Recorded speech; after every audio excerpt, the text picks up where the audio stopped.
Critical race theory is fast becoming America's new institutional orthodoxy.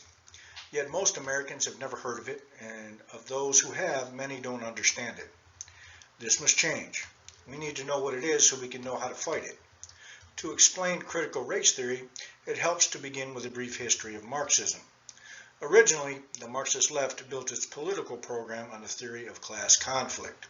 Karl Marx believed that the primary characteristic of industrial societies was the imbalance of power between capitalists and workers. The solution to this imbalance, according to Marx, was revolution. The workers would eventually gain consciousness of their plight, seize the means of production, overthrow the capitalist class, and usher in a new socialist society. During the 20th century, a number of regimes underwent Marxist-style revolutions, and each ended in disaster. Socialist governments in the Soviet Union, China, Cambodia, Cuba, and elsewhere racked up a body count of nearly 100 million people. They are remembered for gulags, show trials, executions, and mass starvations. In practice, Marx's ideas unleashed man's darkest brutalities. By the mid-1960s, Marxist intellectuals in the West had begun to acknowledge these failures. They recoiled at revelation of Soviet atrocities and came to realize that workers' revolutions would never occur in Western Europe or the United States, which had large middle classes and rapidly improving standards of living. Americans in particular had never developed a sense of class consciousness or class division. Most Americans believed in the American dream, the idea that they could transcend their origins through education, hard work, and good citizenship. But rather than abandon their political project, Marxist scholars in the West simply adapted their revolutionary theory to the social and racial unrest of the 1960s. Abandoning Marx's economic dialect of capitalists and workers, they substituted race for class and sought to create a revolutionary coalition of the dispossessed based on racial and ethnic categories. Fortunately, the early proponents of this revolutionary coalition in the U.S. lost out in the 1960s to the civil rights movement, which sought instead the fulfillment of the American promise of freedom and equality under the law. Americans preferred the idea of improving their country to that of overthrowing it. Martin Luther King Jr.'s vision, President Lyndon B. Johnson's pursuit of the Great Society, and the restoration of law and order promised by President Richard Nixon in his 1968 campaign defined the post-1960s American political consensus. But the radical left has proved resilient and enduring, which is where critical race theory comes in. Critical race theory is an academic principle formulated in the 1990s and built on the intellectual framework of identity-based Marxism. Relegated for many years to universities and obscure academic journals, it has increasingly become the default ideology in our public institutions over the past decade. It has been injected into government agencies, public school systems, teacher training programs, and corporate human resources departments in the form of diversity training programs, human resources modules, public policy frameworks, and school curricula. Its supporters deploy a series of euphemisms to describe critical race theory, including equity, social justice, diversity and inclusion, and culturally responsive teaching. Critical race theorists, masters of language construction, realized that neo-Marxism would be a hard sell. Equity, on the other hand, sounds non-threatening and is easily confused with the American principle of equality. But the distinction is vast and important. Indeed, critical race theorists explicitly reject equality, the principle proclaimed in the Declaration of Independence, defended in the Civil War, and codified in the law with the 14th and 15th Amendments, the Civil Rights Act of 1964 and the Voting Rights Act of 1965. To them, equality represents mere non-discrimination and provides camouflage for white supremacy, patriarchy, and oppression. To contrast to equality, equity, as defined and promoted by critical race theorists, is little more than reformulated Marxism. In the name of equity, UCLA law professor and critical race theorist Cheryl Harris has proposed suspending private property rights, seizing land and wealth, and redistributing them along racial lines. Critical race guru Ibram X. Kendi, who directs the Center for Anti-Racist Research at Boston University, has proposed the creation of a federal Department of Anti-Racism. This department would be independent of, i.e. unaccountable to, the elected branches of government and would have the power to nullify, veto, or abolish any law at any level of government and curtail the speech of political leaders and others deemed insufficiently anti-racist. One practical result of the creation of such a department would be the overthrow of capitalism, since, according to Kendi, in order to truly be anti-racist, you also have to be truly anti-capitalist. In other words, identity is the means, Marxism is the end. An equity-based form of government would mean the end not only of private property, but also of individual rights, equality under the law, federalism, and freedom of speech. These would be replaced by race-based redistribution of wealth, group-based rights, active discrimination, and omnipotent bureaucratic authority.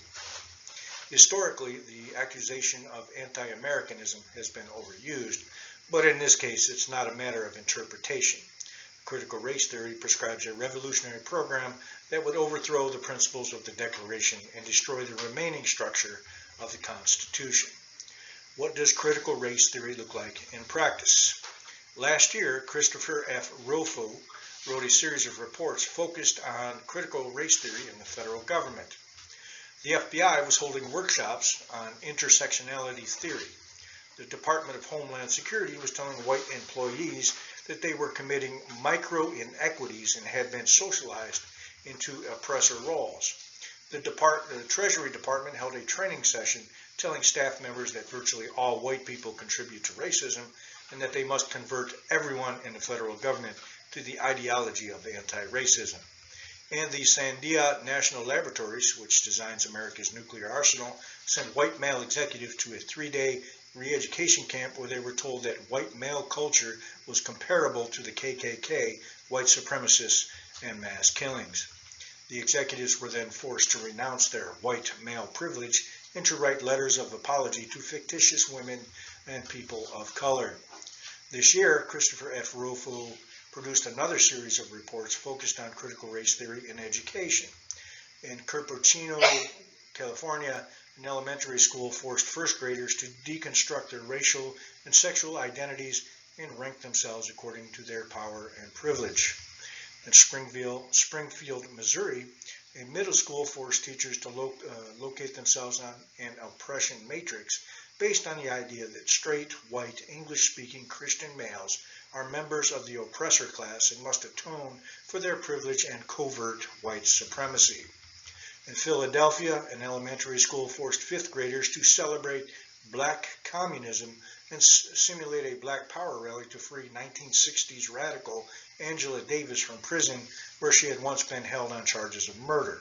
And in Seattle, the school district told white teachers that they were guilty of spirit murder against black children and must bankrupt their privilege in acknowledgement of their thieved inheritance. Christopher F.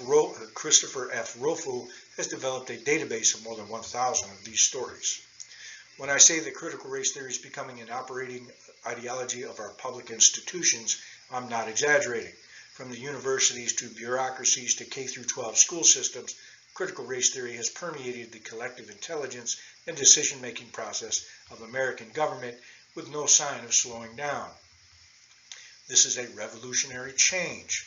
When originally established, these government institutions were presented as neutral, technocratic, and oriented toward broadly held perceptions of the public good. Today, under the increasing sway of critical race theory and related ideologies, they are being turned against the American people. This isn't limited to the permanent bureaucracy in Washington, D.C., but is true as well of institutions in the states, even red states. It is spreading to county public health departments, small Midwestern school districts, and more. This ideology will not stop until it has devoured all of our institutions. So far, attempts to halt the encroachment of critical race theory have been ineffective. There are a number of reasons for this. First, too many Americans have developed an acute fear of speaking up about social and political issues, especially those involving race. According to a recent Gallup poll, 77% of conservatives are afraid to share their political beliefs publicly. Worried about getting mobbed on social media, fired from their jobs, or worse, they remain quiet, largely ceding the public debate to those pushing these anti-American ideologies. Consequently, the institutions themselves become monocultures, dogmatic, suspicious, and hostile to a diversity of opinion. Conservatives in both the federal government and public school systems have said that their equity and inclusion departments serve as political offices searching for and stamping out any dissent from the official orthodoxy. Second, critical race theorists have constructed their argument like a mousetrap.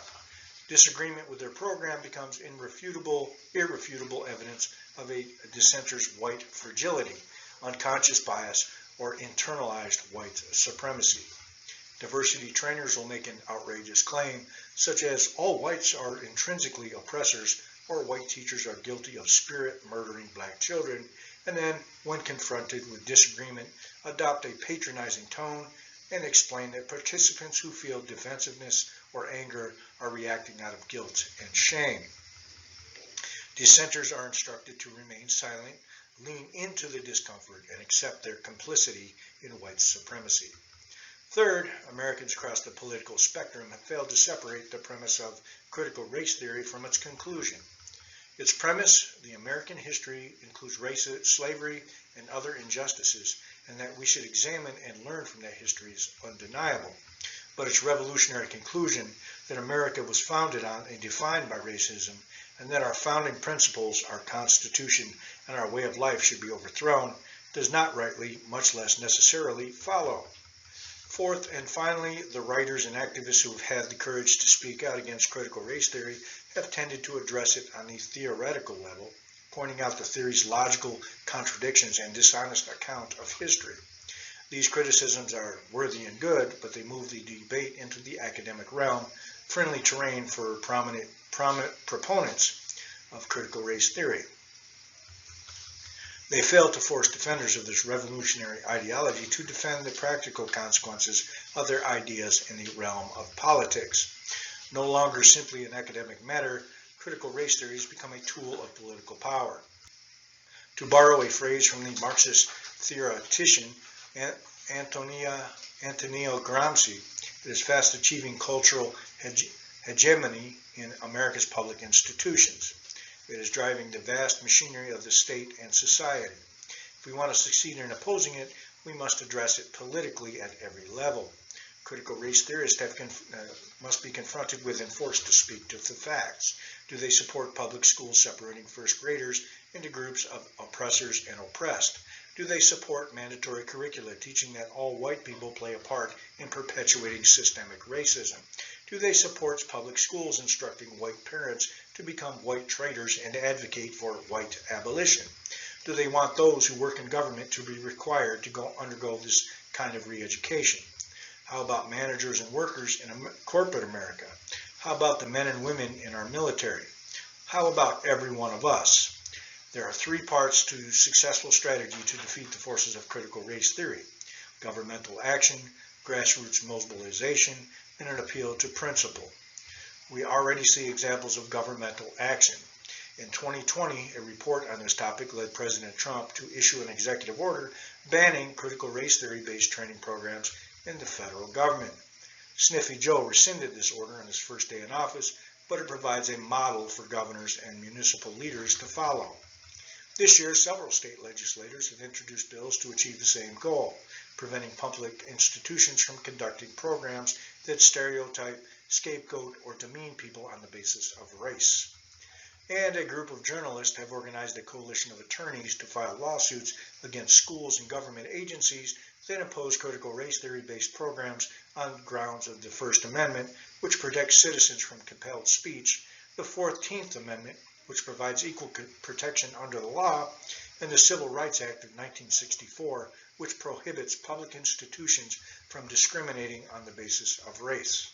On the grassroots level, a multiracial and bipartisan coalition is emerging to fight critical race theory. Parents are mobilizing against racially divisive curricula in public schools, and employees are increasingly speaking out against Orwellian re-education in the workplace.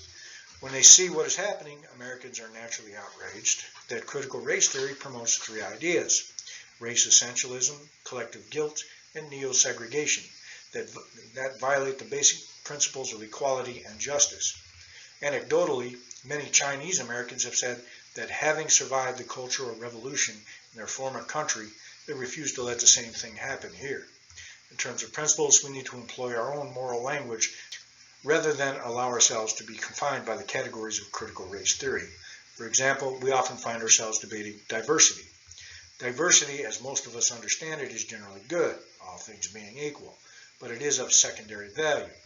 We should be talking about aiming at excellence, a common standard that challenges people of all backgrounds to achieve their potential. On the scale of desirable ends, excellence beats diversity every time. Similarly, in addition to pointing out the dishonesty of the historical narrative on which critical race theory is predicated, we must promote the true story of America, a story that is honest about injustice in American history, but that places them in the context of our nation's high ideals and the progress we have made toward realizing them. Genuine American history is rich with stories of achievements and sacrifice that will move the hearts of Americans, in stark contrast to the grim and pessimistic narrative pressed by critical race theorists. Above all, we must have courage, the fundamental virtue required in our time. Courage to stand and speak the truth, courage to understand epithets, courage to face the mob, and courage to shrug off the scorn of elites. When enough of us overcome the fear that currently prevents so many from speaking out, the hold of critical race theory will begin to slip. And courage begets courage. It's easy to stop a lone dissenter. It's much harder to stop 10, 20, 100, 1,000, 1,000,000, or more who stand up together for the principles of America. Truth and justice are on our side. If we can muster the courage, we will win.